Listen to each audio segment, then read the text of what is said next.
I drop my hospital badge on the kitchen counter, still wearing blue scrubs from my 12-hour shift.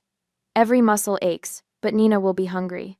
Freezer door open, I scan for something quick: chicken tenders, frozen vegetables, good enough. Nora, could you come in here? Dad's voice floats from the dining room, carrying that artificial calm that always precedes trouble. Just a minute. I slide the chicken into the microwave, punch in 3 minutes. Starting dinner for Nina. This can't wait. I'm Addo. The microwave hums as I shuffle toward the dining room, still in my compression socks. Mom and Dad sit at opposite ends of the rectangular oak table, a formal arrangement we normally reserve for Thanksgiving or when Pastor Miller visits. Papers spread between them, crisp white against the scarred wood. Nina's wheelchair is positioned at the fourth side. Dad's gray-flecked mustache twitches when I enter. Sit down. No greeting, no "how was your shift," just the command. I lower myself into the remaining chair, noting Mom's pinched expression and the way Nina studies her hands folded in her lap. "What's going on?" I ask, trying to ignore the dread pooling in my stomach. Dad slides a document toward me, his signet ring catching the overhead light. "Your mother and I are getting older. We need to formalize the arrangements for Nina's care." I scan the first page. Caregiver agreement stretches across the top in bold letters. Further down, responsible party, Nora Ann Reed. I don't understand. "It's simple," Mom says, voice soft but unyielding. "You'll cash out your $401 to create a care fund for Nina. Then you'll contribute $2,000 monthly toward her ongoing expenses." The room tilts slightly. $2,000? Every month? Dad leans forward, fingers steepled. "You make 70 grand as a nurse. That's over 4,000 a month. We're only asking for half." "But my student loans, my rent?" "Don't hide behind student loans." Mom cuts in, suddenly sharp. "You've got 60 grand in your 401. Cash it out, you'll get at least 40,000 after taxes." My hands start trembling. I press them flat against the table, fighting the nausea climbing my throat. This seems very sudden. "Bae." "Nothing sudden about it," Dad says. "You've been responsible for your sister since the accident. Now we're just putting it in writing." I stare at the papers. My name repeated throughout. Responsible party. Financial obligations. Legally binding. My vision blurs around the edges as I try to process what's happening. "Sign today, and we can file the paperwork tomorrow," Dad adds, pushing a pen toward me. Memory flashes. 16-year-old me sitting on Nina's hospital bed, braiding her hair while machines beep around us. "I'll always take care of you." "I promise then," voice breaking. "This is all my fault, but I'll fix it somehow." Nina's eyes catch mine across the table now, then slide away. She hasn't spoken a word. Why is this all on me? The question comes out smaller than intended. "We're all family." Dad's face hardens. "Because you're the reason she's in that wheelchair." The familiar knife of guilt twists deeper, but beneath it stirs something new, a question I've never allowed myself to voice. 11 years of this, and now you want it in writing? "The arrangement has always been clear," Mom says, smoothing invisible wrinkles from the tablecloth. "You chose to feed stray cats instead of walking Nina to the bus stop. Your irresponsibility cost her everything." Each word lands with practiced precision. I've heard this story thousands of times. 14-year-old Nina missed her bus because I wasn't there to walk her. She tried to catch it at the next stop, crossed the street without looking, and a delivery truck couldn't stop in time. My fault. Always my fault. I need time to think about this. My voice steadies unexpectedly. Dad's eyebrows shoot up. "There's nothing to think about. You owe this to your sister." "Just a day or two," I insist. "Sign now," Mom says, "or we'll tell everyone at the hospital how you're abandoning your responsibility. Your supervisor at Denver Memorial, your church friends, everyone will know." The threat hangs between us. They know exactly how I've built my life around what happened, how the hospital staff respects my dedication to my paralyzed sister, how the church community admires my sacrifice. "You wouldn't do that. Try us." Dad's voice drops dangerously low. "Pastor Miller thinks you're practically a saint. Imagine his disappointment."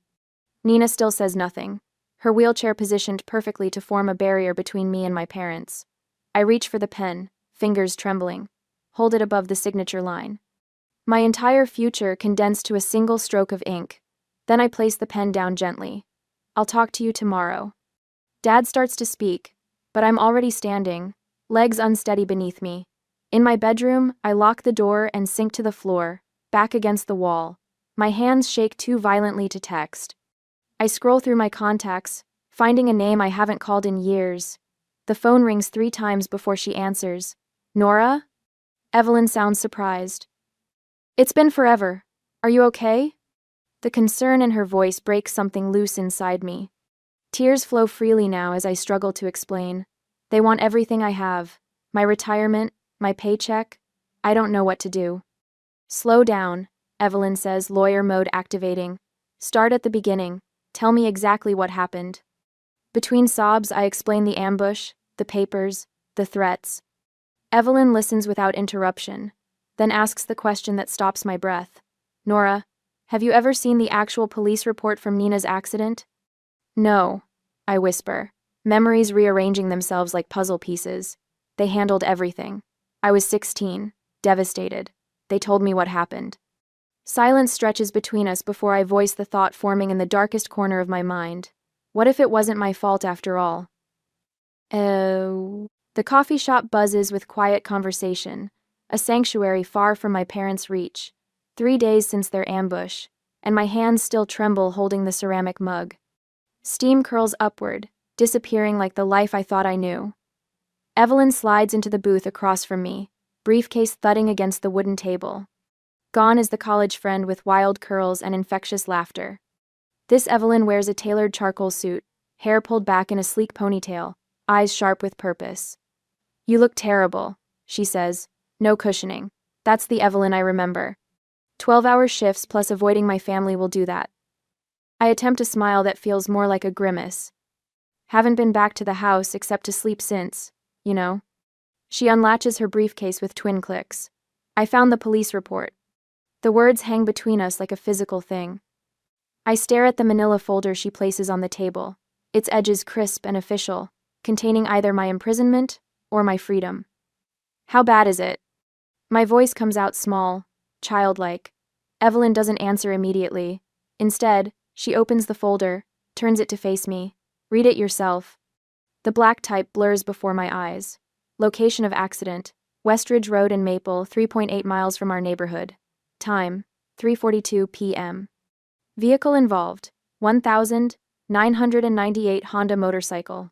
Driver: Jason Miller, age 17. Passenger: Nina Reed, age 14. This can't be right.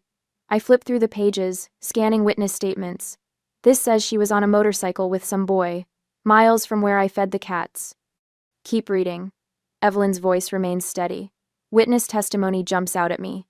Female passenger was laughing, arms wrapped around driver's waist. Motorcycle attempted to beat yellow light.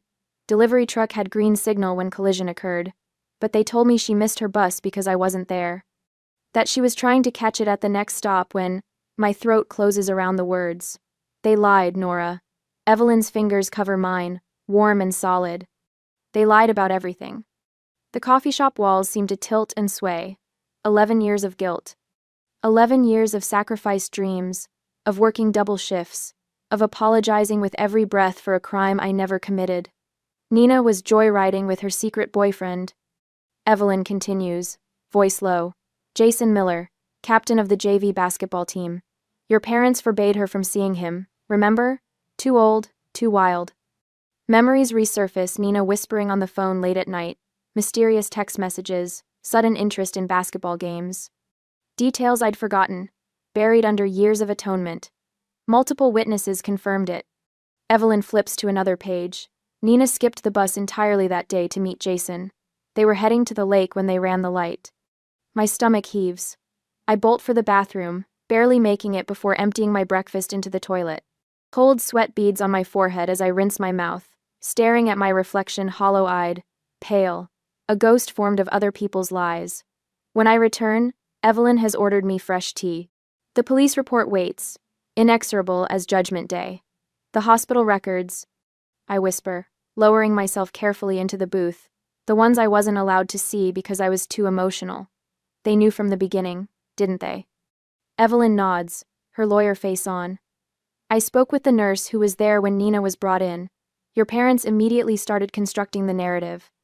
Right there in the trauma room, while doctors were working on Nina, Your father was already saying you were responsible. The betrayal carves through me, a physical pain radiating from my chest outward.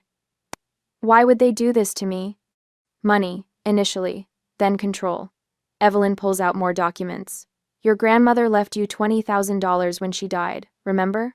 3 months after Nina's accident, your parents borrowed it for emergency medical expenses, but Nina's care was covered by insurance. Another memory surfaces, signing papers while crying in Nina's hospital room, Dad's hand heavy on my shoulder. For your sister's future, he'd said. They made me delay college. My voice sounds distant, foreign. Said Nina needed me at home for her recovery. I took night classes while working days, watching her between shifts. They were, and your nursing degree? Who chose that career path? The question hits like a slap. Mom said it made sense, that I'd be better equipped to care for Nina. Yet nurses make significantly less than the engineering career you originally planned. Evelyn slides another document forward. Your starting salary would have been nearly double what you make now. My mind races, recalculating 11 years of manipulation. The guilt trips when I mentioned moving out. The constant reminders about my responsibility. Nina's occasional tearful apologies that never made sense until now. They've been planning this formal agreement for months. I realized aloud. That's why they kept asking about my 401. Evelyn nods. Without this document, they have no legal basis for their demands. They're scared, Nora. Of what? Losing their cash cow? Bitterness rises like bile. That's part of it. Evelyn hesitates. I did some digging. Your parents are underwater financially, second mortgage, credit card debt, medical bills not covered by insurance. Your father lost his job 6 months ago. The revelation should soften my anger, but instead it hardens into something cold and precise. He never told me. All those church fundraisers, the respect he commands in the community, it's a facade. People do desperate things when they're afraid. Evelyn says. Your mother had an emotional breakdown at the church fundraiser last month. Pastor Miller thought it was about Nina's condition, but it was financial pressure. The pieces clicked together with terrible clarity. And Nina? Did she know? She had to, Evelyn confirms gently. She was 14, not 4. She remembers the accident. The betrayal from my sister cuts deepest of all. 11 years of silent complicity while watching me sacrifice everything. They're not cartoon villains, Evelyn cautions, reading my expression. They're genuinely scared of losing their home, unable to fund Nina's therapies without your income. Your mother truly believes Nina's future depends on your sacrifice. That doesn't make it right. My voice hardens. No, it doesn't. Evelyn closes the folder with finality. The good news is they have no case. The statute of limitations expired years ago. Even if Nina's accident had been your fault, which it absolutely wasn't, they have no legal standing to demand ongoing support. For the first time in days, I feel something like hope stirring. So what do? We gather more evidence. The police report is just the beginning.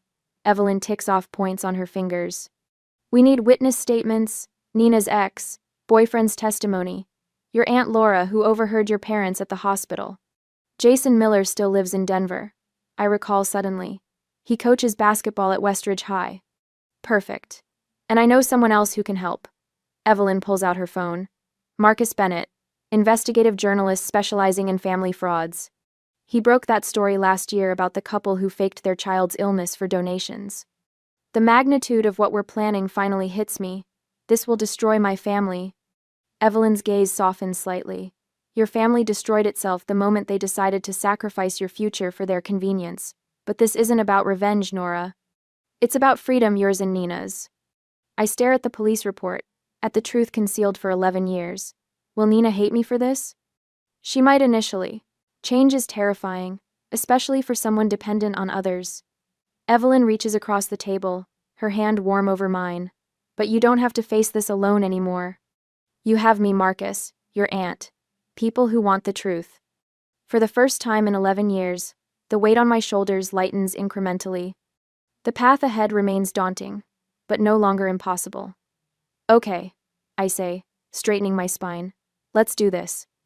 As we gather the documents, planning our next steps, I picture 16-year-old me sobbing at Nina's bedside, promising eternal care for a crime I never committed. That girl deserves justice as much as the woman I've become deserves freedom. We have the truth now. And truth, once uncovered, cannot be buried again.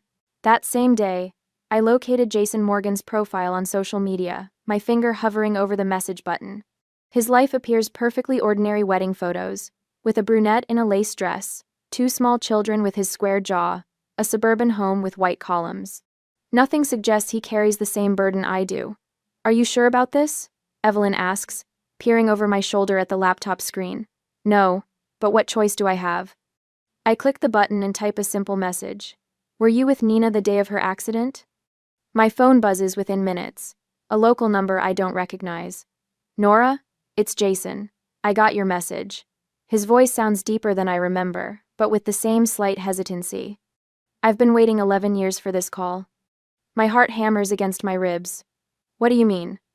I've carried this guilt for years. His words rush out, unstoppable. Nina begged me not to tell anyone she was on my motorcycle. She wasn't wearing a helmet, said it would mess up her hair for the party that weekend. The world tilts beneath me. I grip the edge of the table to steady myself. Your parents showed up at the hospital while you were getting coffee. They told me if I ever mentioned the motorcycle, they'd press charges for endangering a minor. His voice cracks. I was 17, scared out of my mind.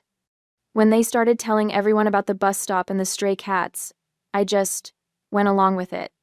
Why are you telling me now? My voice sounds strange to my own ears, because it's eating me alive. And my wife saw your message. She's been telling me for years I need to come clean. He pauses. Nina knows I'm calling you. We've stayed in touch. My sister knew. All this time, she knew. Will you sign a statement about what really happened? I ask. Already typing it up? I'll have it notarized tomorrow. After I hang up, Evelyn squeezes my shoulder. One more piece of evidence. Now let's call your Aunt Laura. Aunt Laura's testimony comes easily, too easily, as though she's been waiting for permission to unburden herself. I was bringing flowers to Nina's room when I overheard your parents in the hallway, she explains, her voice wavering. Your mother said, don't let anyone know she was with that boy. We'll say Nora was supposed to walk her to the bus. And your father answered, Nora's always been responsible. She'll accept it was her fault. Laura's voice breaks. I should have said something then. I'm so sorry, Nora. By Sunday afternoon, I have everything I need. I time my arrival for when Nina is at physical therapy with her weekend caregiver.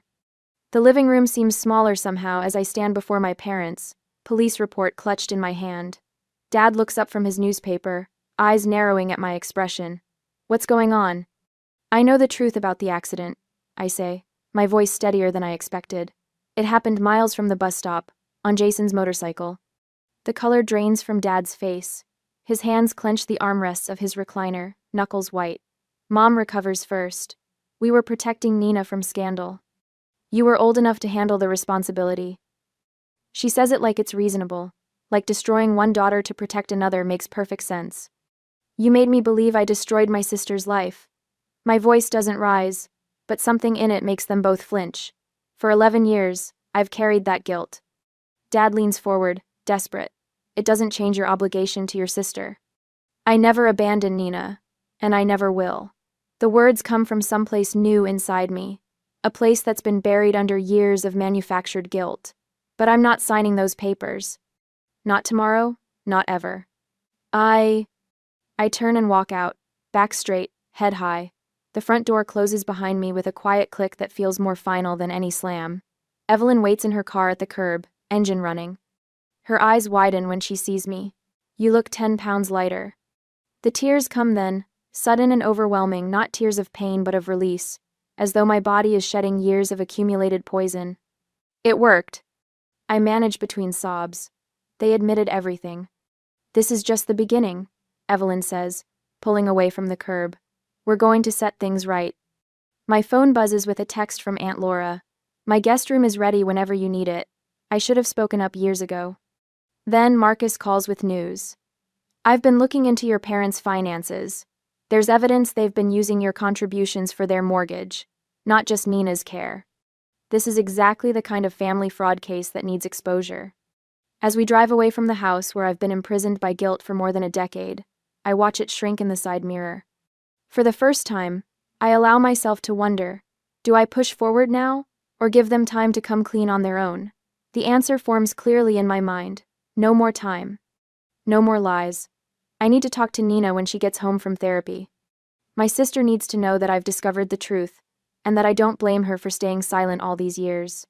We've both been victims in different ways. It's time for us both to be free. On Monday morning, I take a sip of cold coffee, grimacing at the bitter taste as I stare at the whiteboard in Evelyn's office. The timeline stretches across the entire wall, 11 years of manipulation mapped out in neat blue marker.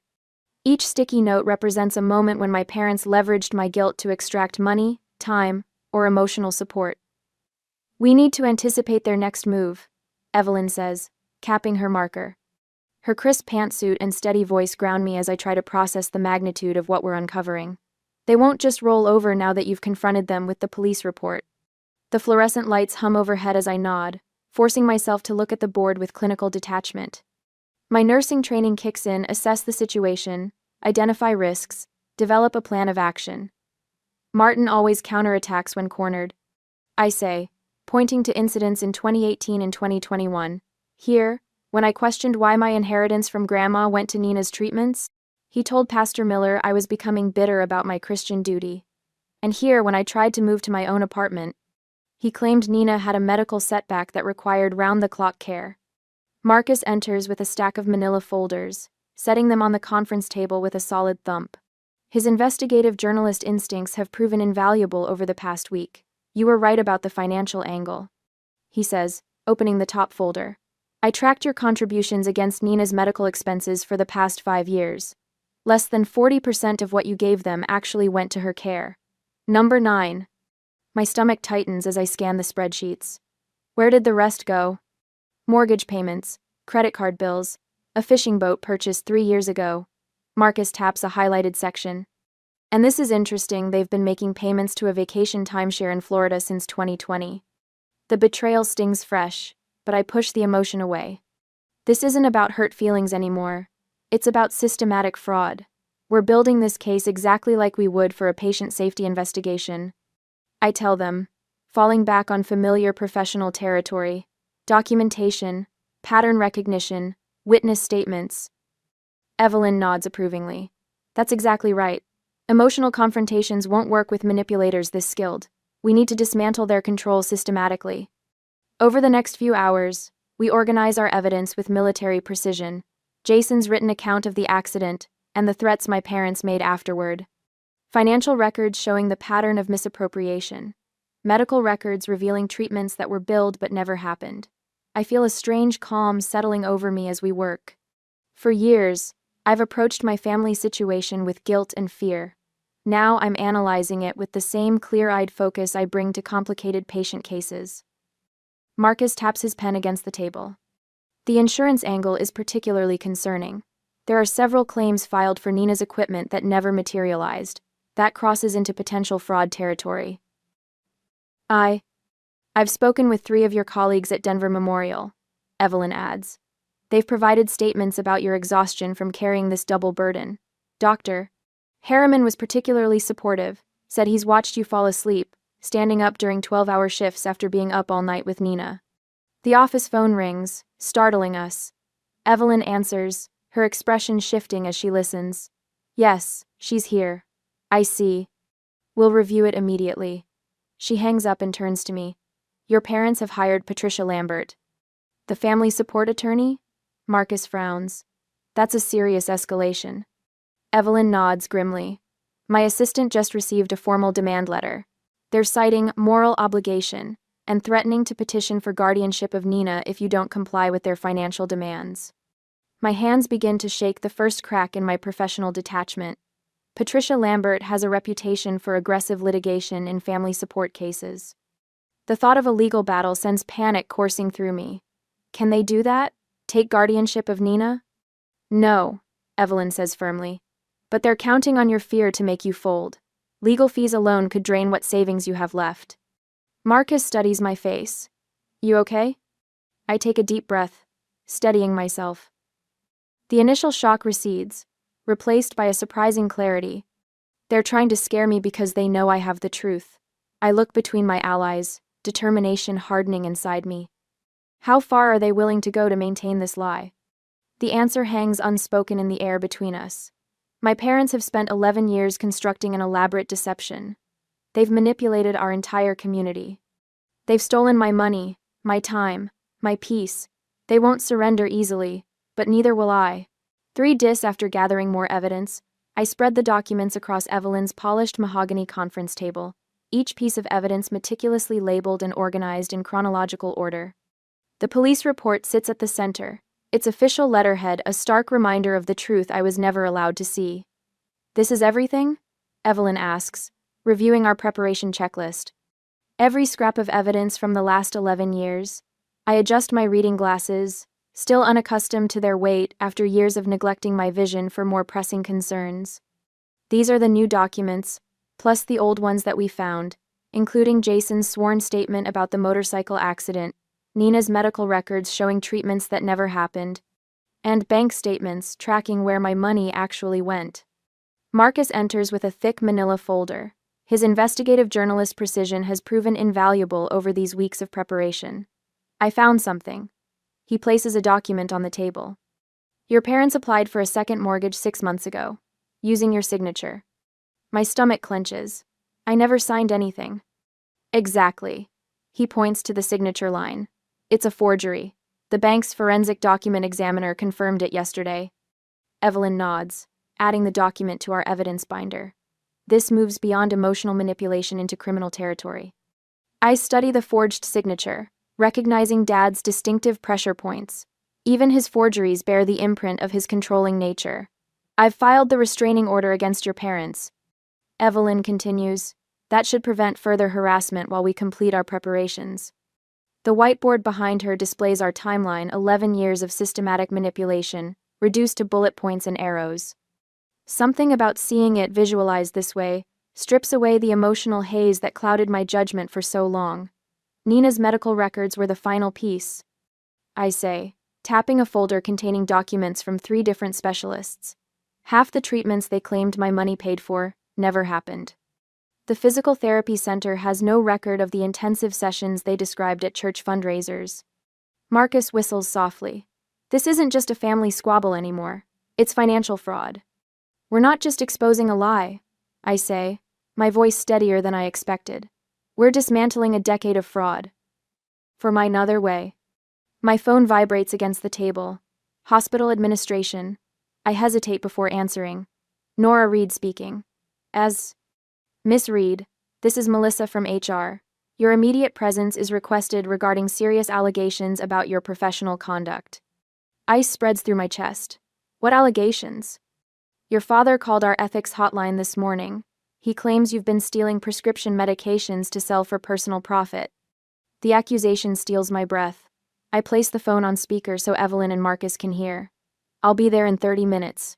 I manage, ending the call. "They're escalating," Evelyn says, already gathering documents. "They discovered our investigation and they're striking at your most vulnerable point." My career. The floor seems to tilt beneath me. Everything I've worked for. Marcus shakes his head. "It's a desperate move. They're hoping you'll back down to protect your reputation." I need to address this immediately. I stand, gathering my credentials and professional portfolio. The hospital has cameras in all medication areas. The accusation will fall apart under scrutiny. "I'll come with you," Evelyn offers, "as your attorney." 2 hours later, I sit across from my supervisor, Janet, while hospital security reviews medication access logs.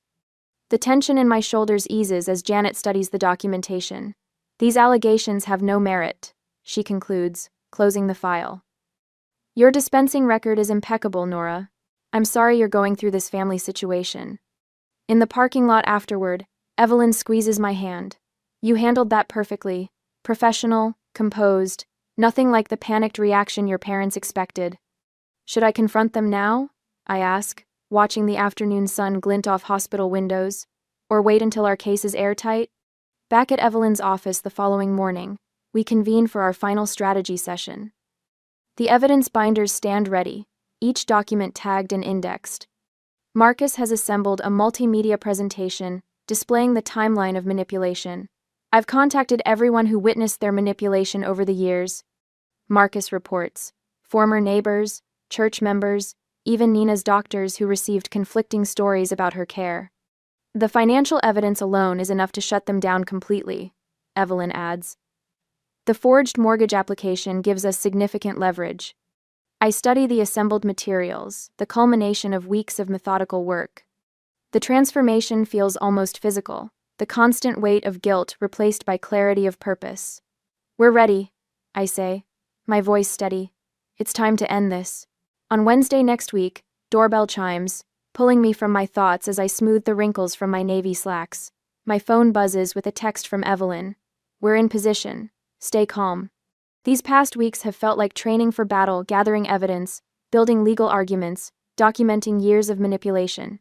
Now, standing in my childhood living room, watching relatives file in with solemn expressions, I realize no amount of preparation could prepare me for this.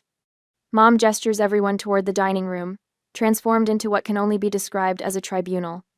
Extra chairs circle our oak table, each position set with a water glass and notepad like some twisted board meeting. Dad stands at the head, shoulders squared in his Sunday suit. Thank you all for coming on such short notice. He begins, voice carrying the practiced sincerity that once fooled me too. This is difficult, but family matters require family solutions.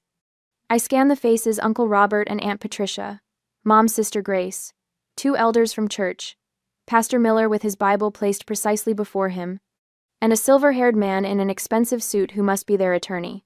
Nina sits in her usual spot, eyes fixed on her folded hands. Dad continues while Mom distributes stapled packets.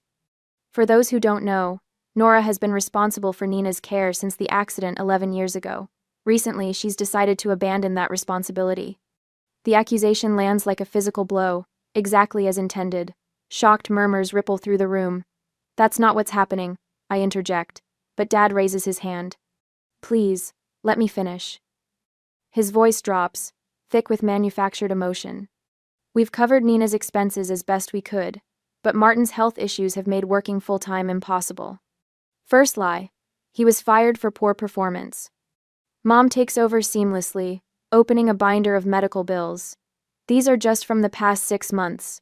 Without Nora's contribution, Nina's physical therapy will stop entirely. Second lie, insurance covers most of those therapies. Nora makes $70,000 a year as a nurse. Dad adds, eyes glistening with tears that appear on command. We're only asking for $2,000 monthly. She has retirement savings she could access for the initial care fund. Uncle Robert turns to me, confusion and disappointment etched across his face. How could you do this to your sister? The room feels suddenly airless, walls closing in as each relative absorbs the carefully crafted narrative. Pastor Miller clears his throat, his expression grave. Perhaps Christian mediation would help resolve this. Nora, your sister needs you. Surely we can come to an arrangement that honors your family obligations?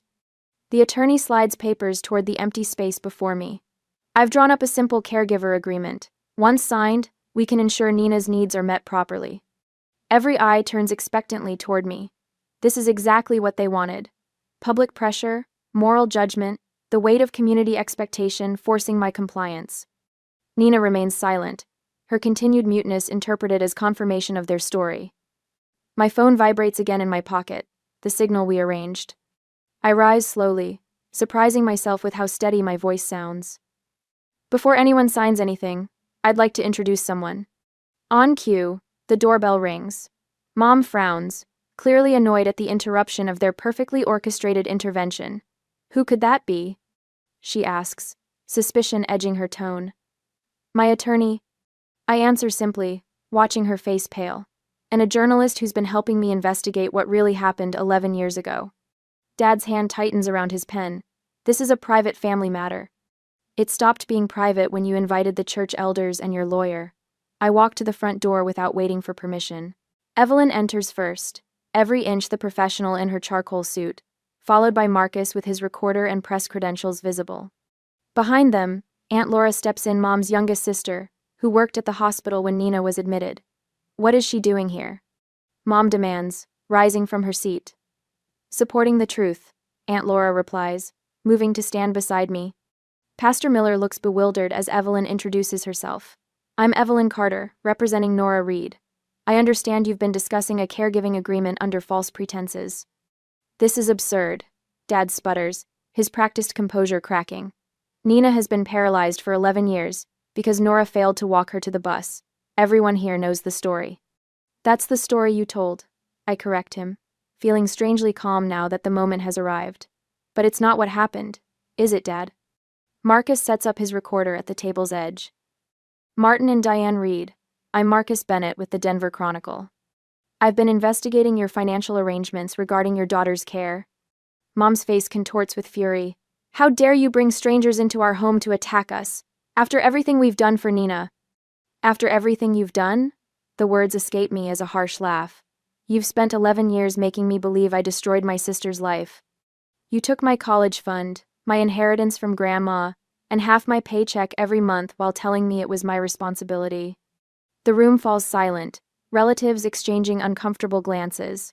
Pastor Miller leans forward, uncertainty replacing his earlier confidence. Nora, these are serious accusations. Yes, they are. I turn to face the assembled family. Before anyone signs anything, there's something you all need to see. Evelyn opens her briefcase, removing manila folders for each person present.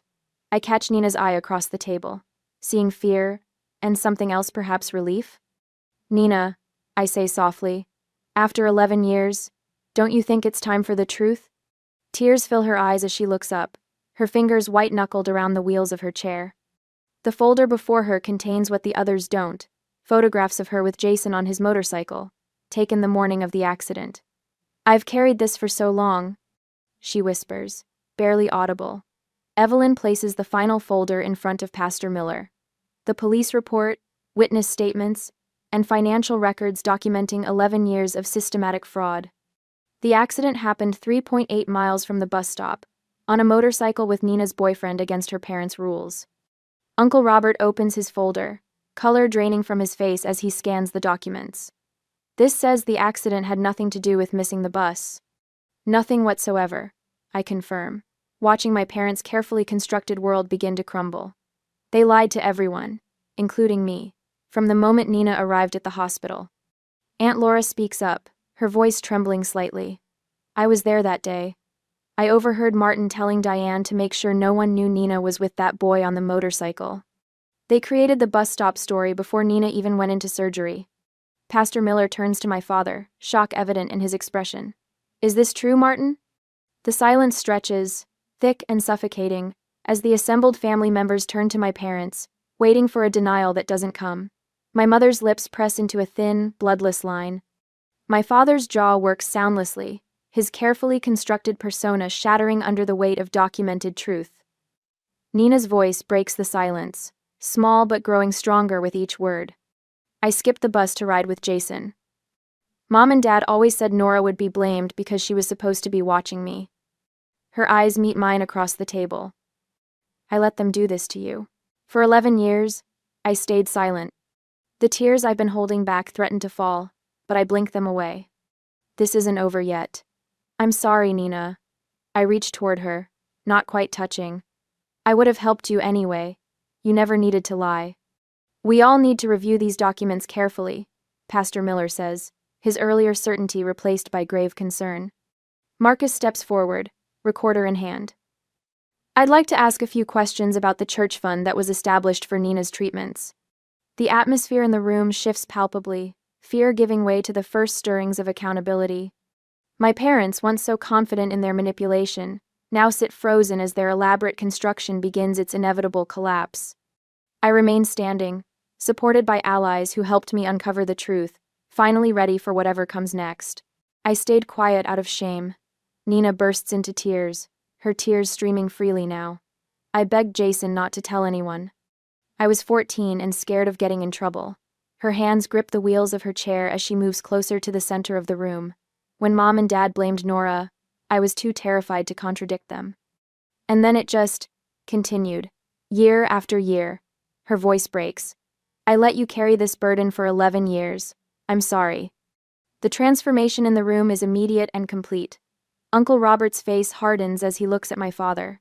Aunt Sarah moves to sit beside me, her hand finding mine. Pastor Miller closes his Bible with a soft thud. This betrayal goes against everything our community stands for. Pastor Miller says, standing to face my parents, you've manipulated not only your daughters but our entire church family. Church elder Mr. Peterson rises from his seat. The church fund was meant for Nina's treatments, not your mortgage. My parents shrink into themselves as the room turns against them.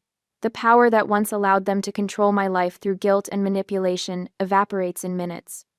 Marcus captures everything on his recorder. I have everything I need for a comprehensive story about family fraud. He says quietly to me, I never abandoned you, Nina, I say, moving to kneel beside her wheelchair. I just couldn't live with the lies anymore. Nina reaches for my hand, gripping it tightly. I knew it was wrong but was too scared to speak up. Can you ever forgive me? I pull her into a hug, feeling her shoulders shake with sobs. There's nothing to forgive. We were both victims here. Elder Peterson clears his throat. The church board will need to investigate the potential misuse of donated funds. Evelyn steps forward. And I should clarify for everyone present, Nora has no legal obligation to provide financial support for Nina, and never did. Pastor Miller nods solemnly. Moving forward, the church will ensure proper oversight of any support for Nina's care. My parents stand together, isolated in a room full of people who now see them clearly for the first time. Mom reaches for her purse, Dad for his keys, silent acknowledgement of their defeat. I think we're done here, Dad says flatly. No one stops them as they move toward the door. No one offers goodbyes. As the door closes behind them, I remain beside Nina, our hands still clasped together. The weight of 11 years lifts from my shoulders, leaving me lighter than I've felt since I was 16 years old. In the silence that follows their departure, Nina squeezes my hand. What happens now? She whispers.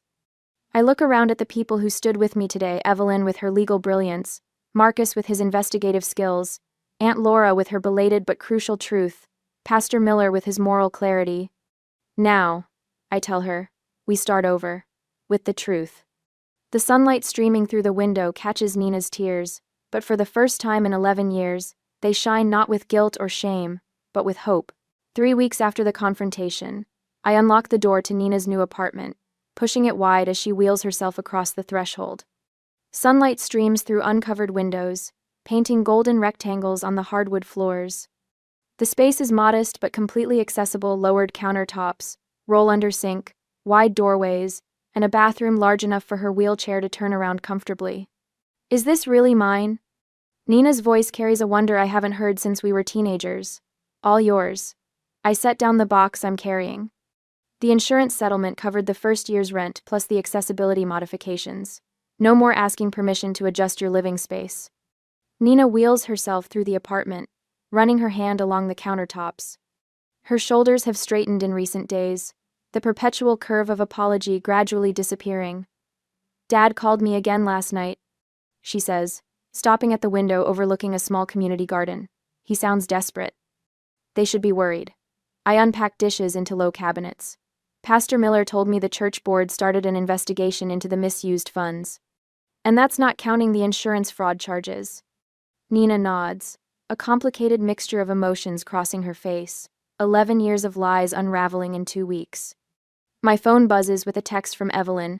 Financial guardianship papers approved. All Nina's benefits will be properly managed now. I show Nina the message. No more intercepted checks or diverted funds. She smiles, then wheels to the couch where I join her. Have you been sleeping? The question catches me off guard.